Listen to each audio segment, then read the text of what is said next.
strolling in the park, watching winter turn to spring,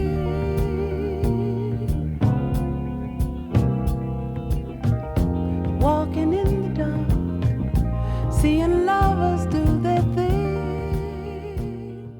Number 35 for my top 40 albums. Again, I'll be doing the other albums from 41 to 100 later on over the next year or so, but these are the main last albums I'm going to be doing for now.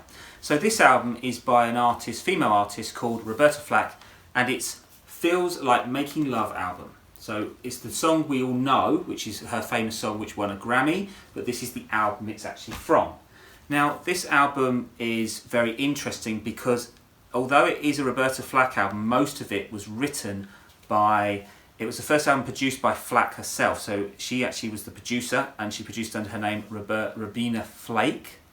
But most of the tracks were written by a guy called Eugene McDaniels.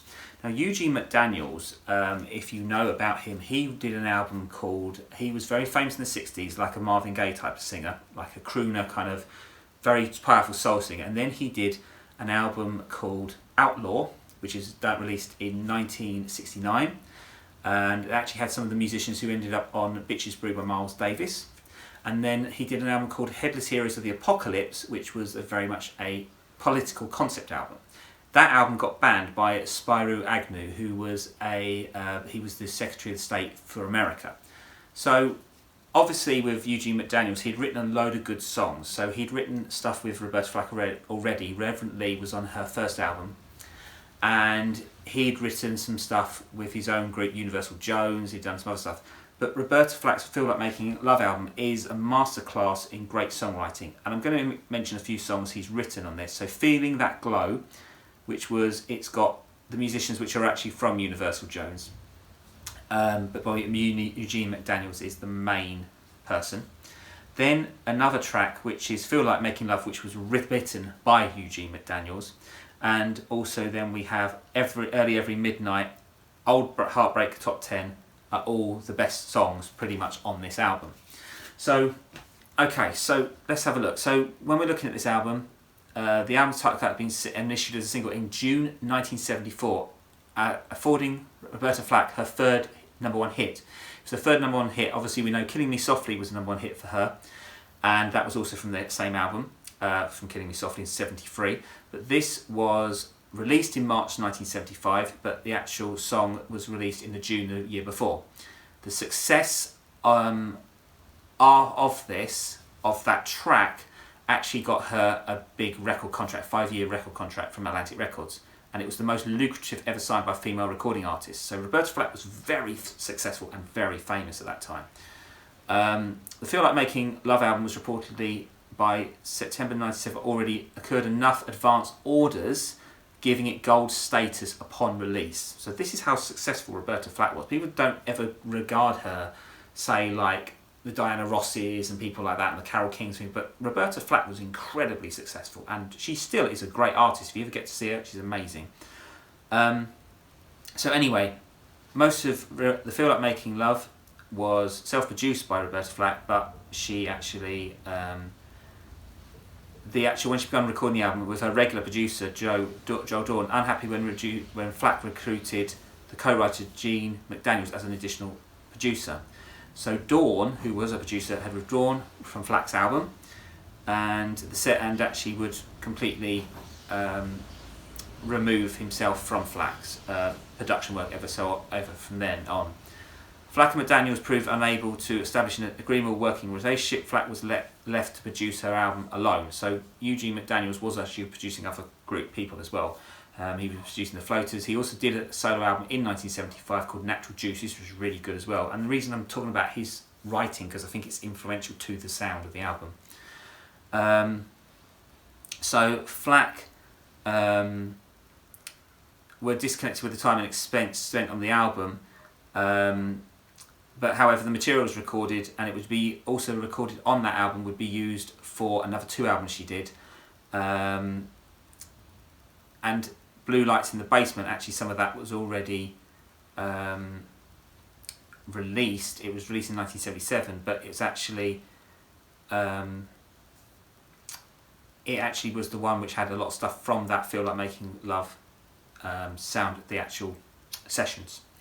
So Feeling That Glow, why I love this album, it's a beautiful album which you can imagine going on a date with, listening to, Sunday afternoon type album, but also it's got a very much, this is an album like Feel Like Making Love, it is love personified in a music album. Feeling That Glow is the idea of that track, is the idea of how you feel the love and how you feel the aura of someone and so forth. It's a very spiritual album. I Wanted It Too, great track, this idea of what they wanted as a relationship. I Can See the Sun in Late December is a Stevie Wonder track, and it was probably something where I imagine Sarita Wright was supposed to have done, but Roberta Flack I think does it. I've actually heard a version by Sarita Wright. Roberta Flack just does it a lot better. Some Gospel According to Matthew, which is a song based on the idea of Matthew, of what that is, but also beautiful track. And also some of these things is interesting. So like for example, Feeling That Glow is a 5-minute track, but then I Wanted It Too and Some Gospel According to Matthew are like under 3 minutes long. I Can See the Sun in Late December is a 12-minute song. It's like a jazz, it's very experimental for Stevie Wonder, pretty interesting actually. Feel Like Making Love, which is under a 3-minute song, is actually one of the most covered songs in music history. So Gladys Knight has covered it, Lou Rawls has covered it, Isaac Hayes has covered it, George Benson's covered it, Johnny Mathis has covered it, Marlena Shaw. I've even heard examples in Italy. I've actually got a whole Spotify playlist of people covering this song. It's actually quite long. It's like 58 different versions of it. But a lot of people said it wasn't as poetic as Killing Me Softly, but I personally think it's a better song. It is based on the 2-5-1 turnaround, but I think it is a really good song. And it's actually in most people's repertoire for playing jazz and so forth. Mr. Magic, which is a great song. That's by Ralph McDonald. Now, Ralph McDonald also did I Wanted It Too. Ralph McDonald was a percussionist, also ended up working on Just the Two of Us for Bill Withers later on in his career, and also did loads of stuff in the 70s. Mr. Magic is a great track. There's a version of Amy Winehouse uses it. I personally prefer Roberta Flack's anyway. Mr. Magic is this great track, very spatial, very ethereal. Early Every Midnight, I said, another Eugene McDaniel song written with leonpendarvis, who was a guy who was his bassist in his group Universal Jones and worked with him on his albums. Again, very much talk about this idea of love. And Eugene McDaniels, if you understand Eugene McDaniels, he also talked about this as the idea of people would get together if people mixed. That's how the world would get better, if we had more relationships and so forth. Very much like a kind of hippie, big black beard, really cool guy. I actually got to speak to Eugene McDaniels quite a lot. I got to speak to him twice, many years before he died, because I'm always interested in his music writing. Old Heartbreak Top 10, again, is the idea. The top 10 is the old heartbreak, is her listening to records and all these things about her previous relationships. Again, another Eugene McDaniels, great song written. And She's Not Blind was written by Stuart Schaff again. So the writing is, some of these writers are some of the best people. The keyboard work actually on this album was mainly done by Bob James, and if you know his jazz work, there is some absolutely excellent musicianship. Alphonse Mouzon, he's dead now, but he played a lot of the drums on the tracks. Idris Muhammad, I mean, these are just like some of the best jazz musicians, all were playing on this album. And I just think it's an album which not many people talk about. Backing vocals, there's Patty Austin.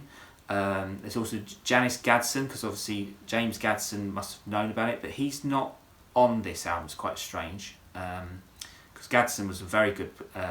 but again, Denise Williams is on the backing vocals. There is so many good people on here. Like I say, Roberta Flack was the main producer, which is quite unusual for a female producer at that time. leonpendarvis was the associate producer, and Eugene McDaniels. So this, to me, like an all-purpose Roberta Flack, excellent album as the performer, great production, but the actual arrangements were mainly done by leonpendarvis and Eugene McDaniels.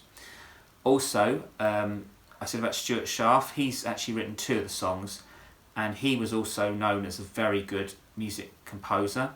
Written stuff with Charles Earland, wrote stuff with Al Cooper, Herbert Laws, Also was a producer with Sparky and Our Gang. He's done a load of stuff. So again, these are really some of the best musicians you could have got in the mid-70s on this album. It is a musical masterclass. I highly recommend it. And the one thing is, because Roberta Flack is still alive, please, if you get to go and see her, listen to some of these songs when she does them live. Because when she does them live, they even transform even to another level. So Feel Like Making Love, number 35 album. Walking in the dark, seeing lovers do